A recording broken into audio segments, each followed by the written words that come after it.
of today's launch. And by 11:25, which is actually right now, Dr. Auma Obama was expected to welcome all guests and acknowledge the presence of her brother, President Barack Obama, and VVIPs, and then introduce a testimonial video. That hasn't happened. It seems they're running a little bit behind time, but we are sure that that should be happening anytime now. So when you see a lot of activity within the dome where we have been beaming you live images from, then that will be an indication that it's just about to begin. But for now, it still looks quite informal. A lot of people standing and chatting. We can see Abbas Kulet amongst others, just sort of having informal conversations as they await, especially the arrival of Dr. Auma Obama leading her brother, President Barack Obama, into this location for the official start of the program, which should have started any minute now. I will have to release one of my guests here in studio, Philip Emase. Before I do that, Philip, I can give you a chance to get in a final word. Yes, it's nice that this whole initiative is giving attention to the youth, empowerment, and all those things. I think the next step for it is for us to provide an enabling environment for the youth to be able to organize, because they are the majority. They cannot continue being left out forever. It's an investment in the future, and it's now in our hands, I think. Okay, so not just today, what's happening in Kogelo, but moving forward, how can we harness, and what lessons can sort of the other counties learn from what's happening in Siaya?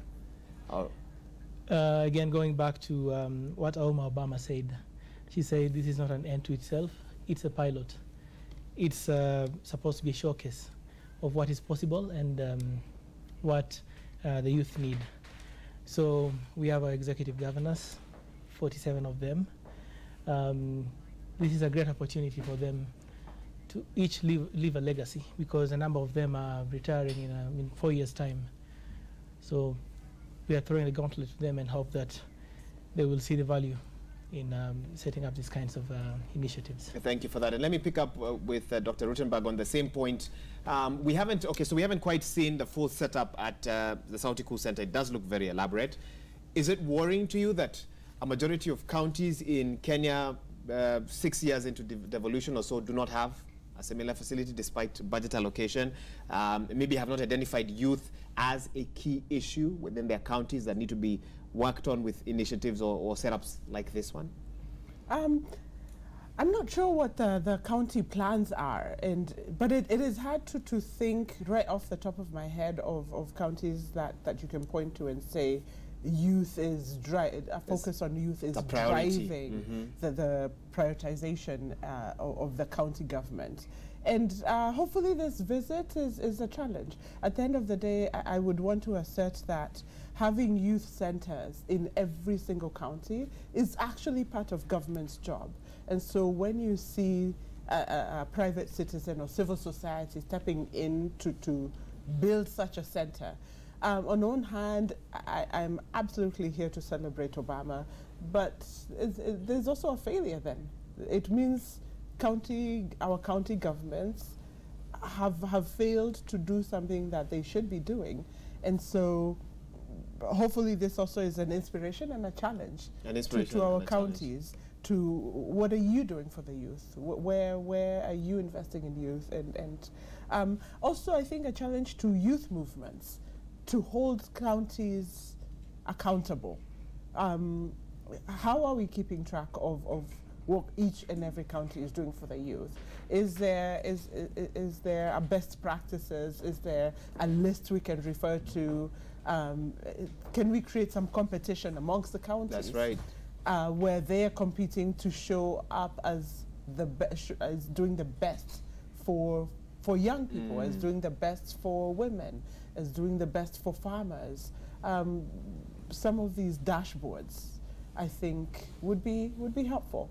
We don't need to wait for Obama to come all the way from the U.S. We don't know the next time he's coming back. So if we're waiting for him again in 2023, then there will be a problem in this country. Dr. Mustafa, even as you react to what she said, by the time, towards the tail end of the Obama administration, a Twitter handle was quickly set up, Obama Foundation, and an announcement was made by President Barack Obama and Michelle that moving forward, part of our focus will be on the Obama Foundation.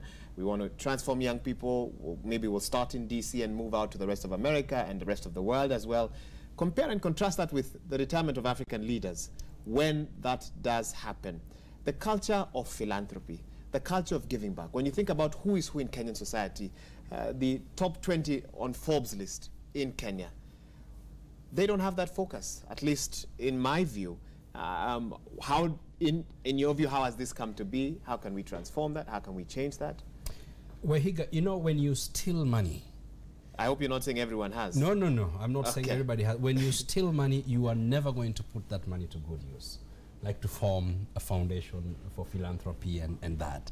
That money just, you know, it's just left. You die, you leave it to your, we were discussing it here with Wanjiru and others, you know, it's distributed in other ways. 10 wives, you know, in other ways.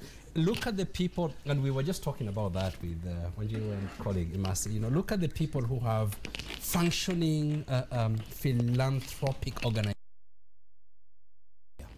Ratansi Education Trust.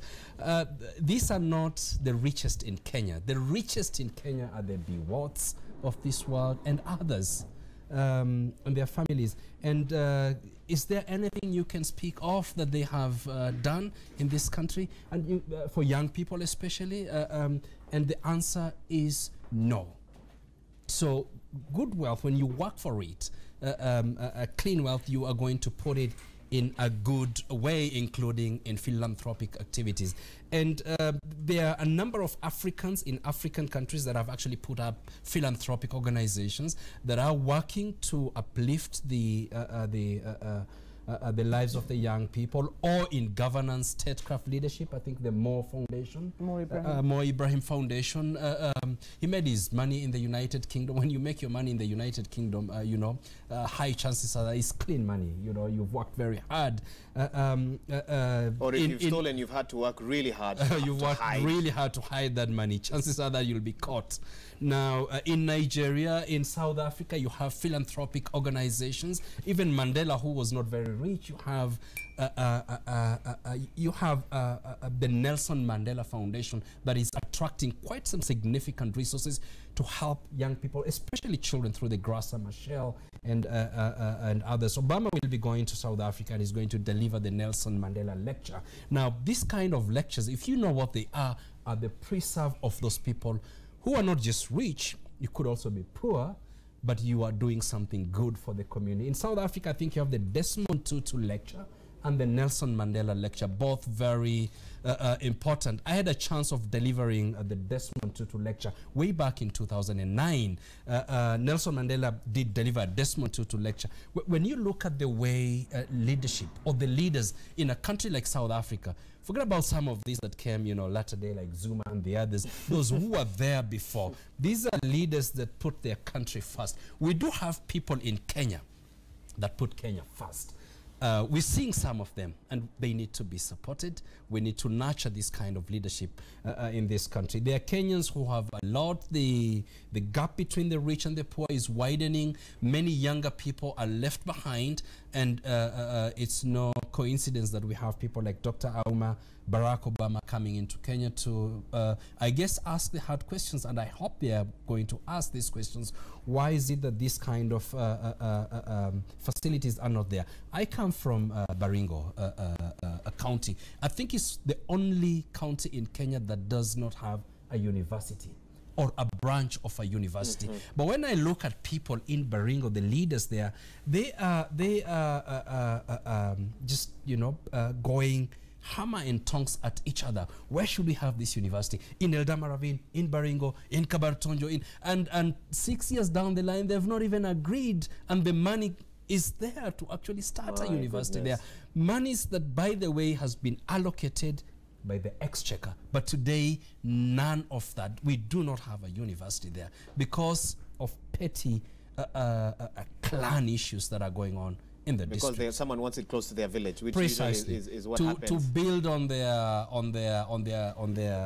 profile as the better tribal entrepreneur. That we have done well. Dr. Rutenberg, even as I come to you, 2 or 3 days ago, when Barack Obama was headed to Kenya, he tweeted, "Coming to Africa, continent of hope. Really, you know, glad by what I'm seeing." And I took time to look at some of the comments, and some of them can be very interesting. But one of them was, and I'll not quote it verbatim, was that somebody said, "You did nothing for Africa. while you were president of the United States, and for that reason, I'm not interested in your visit. That was someone's opinion. Let's talk about doing something for Africa. Did he promise to do something for Africa? Did Africans believe that he would do something even if he hadn't said it? And that has been the elephant in the room for his administration. So it's interesting. It's a new. I think we need to have a nuanced answer to that question. Compared, and let's be honest, compared to, let's say, Bush, the Obama administration spent a lot less cash on the African continent, a lot less money on the African continent. I was reading somewhere this morning that the U.S., under Obama, the U.S. spent $8 billion on the entire African continent, which is less than what it spent on Afghanistan and Israel. So that's $8 billion in what, 10 years? In 4 years? 8 years. 8 years. So for the entire continent of 50-something countries. That's $1 billion every year for the 8 years. For the 50-something countries versus the same amount for 2 countries. And so, but again, we shouldn't catch feelings. He told us, I am president of the United States of America, Absolutely. not of an African country. So his mandate, he was clear about his mandate. If we were unclear, that's on us. Now, after that, after looking at the spending figures, you then look at the kind of what seems to have been the philosophical drive. And the Obama administration was very clear on aid, not trade, on trade, not aid. Trade, not aid. And so the major initiatives that you saw were around Power Africa. There was Feed the Future, even though Feed the Future was not just for African countries, it was heavily focused on African countries. The organization I head now actually was a beneficiary of funding from USAID funding through the Feed the Future initiative. And what we're doing is originated during the Obama regime? During the Obama administration, absolutely. Okay. Yes, yes. And so it would be unfair to say he did nothing. But let's also be clear, he had his mandate for the American people, and he didn't do nothing. He did have certain initiatives that were tremendously important, and I think sets the ground. If you look at Feed the Future and what Feed the Future did for a number of African countries, Kenya included. For example, when it comes to agricultural research, there's been a tremendous focus on building African capacity to conduct agricultural research, which is the area that I currently work in, to say, we can't wait to import research outputs from other people. We actually need to build capacity when you look at things like the fall armyworm, that's not somebody else's problem. It's our problem. And we need and we need to find solutions. And science offers tremendous possibility. Okay. And we should ask. Hang on there, Dr. Mustafa, briefly. Let's just listen into the sounds coming from Kogelo now.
Right, I'm not quite sure what sort of procession or ceremony is happening there. I've just seen a bull in the middle, a crowd, excitement. As to the significance of it, we can only speculate. Maybe we'll get clarity on that a bit later on. Fred Indimuli was fortunate in the morning. He had Willis Raburu there to sort of translate a little bit of what was going on. But for now, we just can only speculate what is happening there, what sort of ceremony, maybe to recognize and honor Barack Obama for coming back to Kogelo after, should be about 12 years or so since he was last here, 2006 till 2018. 2006 as the Illinois senator, and 2018 as a retired president. Although in America, they don't use the term former president. They still call that person Mr. President or President Barack Obama, so don't get confused in case we keep calling him that. A former president is a term mainly used elsewhere, but not in the United States. Dr. Mustafa, you can come in and respond to, of course, what Dr. Rutenberg is talking about, has been talking about, but also Mama Sarah Obama, okay, being wheeled into the dome there that's been set up for today's Sauti Kuu launch. Sam Gituku got a chance to visit her home yesterday. President Barack Obama has been there this morning, held a 30-minute meeting or so. She is very excited, obviously, that her grandson is in the country. And even though Sam didn't get a chance to talk to her, she declined to sort of speak with him directly. He did speak to other family members who could only convey sort of her message of just joy and happiness to have this, what I'm sure she calls him, this young man back in the country. At age 56, he has done so much for himself. He's put Kogelo on the map. We also see Gina Dean, the founder of the Gina Dean PR company that has been handling the Obama visit, specifically the setup at Kogelo. So it's a busy day for her, as her and her team have been running around trying to make sure everything is set. So when you constantly see our cameraman giving you those pictures, because of the role she's playing in organizing this function today in Kogelo, Siaya County. So it seems that with Mama Sarah Obama already settled in, that this function could be beginning any minute now. They are a bit late, 20 minutes or so, but hopefully by, okay, so it seems to be some movement. Everybody's standing. Could this be the moment when Dr. Uma Obama leads her brother into this dome? I don't know if we can get some sound there just to hear what the MC is saying, if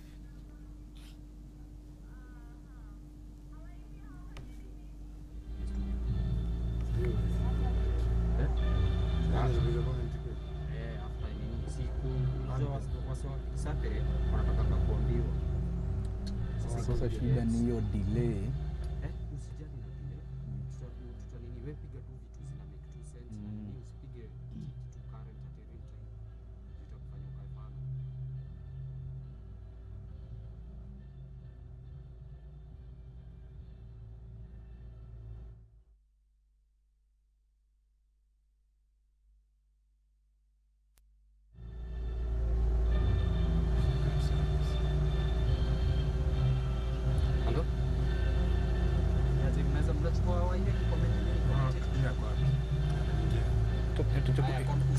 Itakuwa ya key in tu.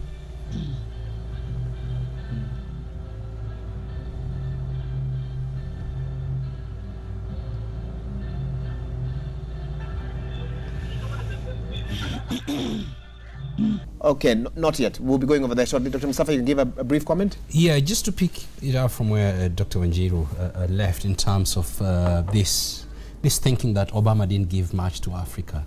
And I think the question should be, why should he? Why should he? Why should he give anything to Africa?